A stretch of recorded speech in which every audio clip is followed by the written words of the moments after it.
Public તો જો કોઈ બાપા એ પબ્લિક તો જો અમે આવું કેમ ઘેર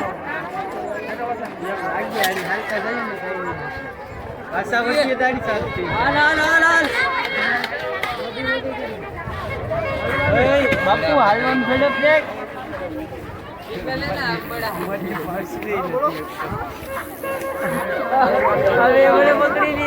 મિત્રો નમસ્કાર. તો મિત્રો અત્યારે સિમરના આંગણે અનેરો અવસર ઉજવાઈ રહ્યો છે અને હજારોની સંખ્યામાં શ્રદ્ધાળુઓ ઉમટી પડ્યા છે. જ્યાં મિત્રો આ વખતે 2024માં રેકોર્ડ બ્રેક શ્રદ્ધાળુઓ સિમરના આંગણે આવ્યા છે અને શ્રી જગજીવન બાપુની રથયાત્રાનો આનંદ લઈ રહ્યા છે. સાથે સાથે મિત્રો મેળો પણ એટલો જ જામ્યો છે ને કે તેને જોતાં તમને લાગે કે આ ગામની એકવાર મુલાકાત લેવા જવું જ છે અને આ ગામમાં મેળો માણવો છે અને બાપુની રથયાત્રાનો પણ આનંદ લેવો જ છે. જ્યાં મિત્રો હમણાં તમને હું વ્લોગમાં બતાવીશ, જે પબ્લિક જોઈને તમે પણ કહેશો કે આ ગામની મુલાકાત આપણે એકવાર જરૂરથી લેવી છે અને મેળાનો આનંદ પણ જરૂર લેવું છે. તો ચાલો આ વ્લોગની શરૂઆત કરી દઈએ અને વ્લોગમાં તમને બતાવું કે કેટલી પબ્લિક અહીંયા જમા થઈ છે.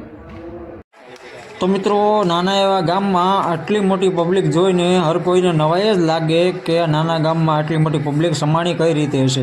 પરંતુ મિત્રો તમે વિડીયોમાં જુઓ તો પબ્લિક અસંખ્ય સંખ્યામાં છે. પરંતુ મિત્રો આ શ્રદ્ધાળુઓ છે તે બાપુની રથયાત્રાનો આનંદ લેવા માટે આવ્યા છે.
हमलो नहीं करता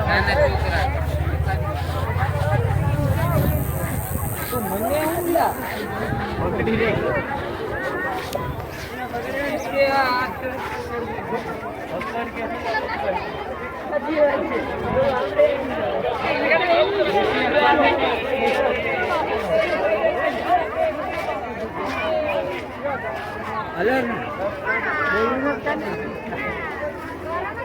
પબ્લિક જોઈને હોશ ઉડી જાય એટલી પબ્લિક છે.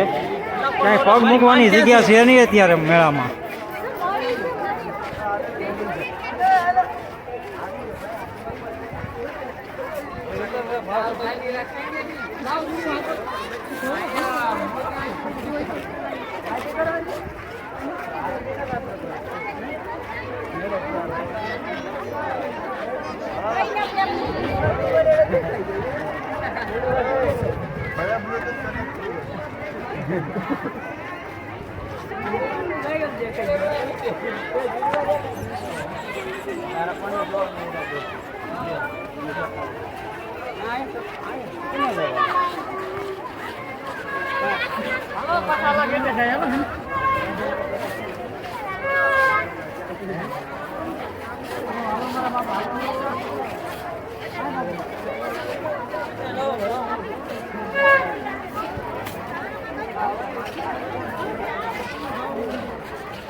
તો મિત્રો અસંખ્ય સંખ્યામાં જે પબ્લિક સિમરમાં જમા થયું હતું ને શ્રદ્ધાળુઓ ભેગા થયા ને તો એનું કારણ ખાલી મિત્રો એટલું જ હતું કે આ ભાવિ ભક્તો છે તે બાપુની રથયાત્રાનો આનંદ લેવા માટે આવ્યા હતા, બાપુના દર્શન કરવા માટે અહીં સિમરમાં આવ્યા હતા.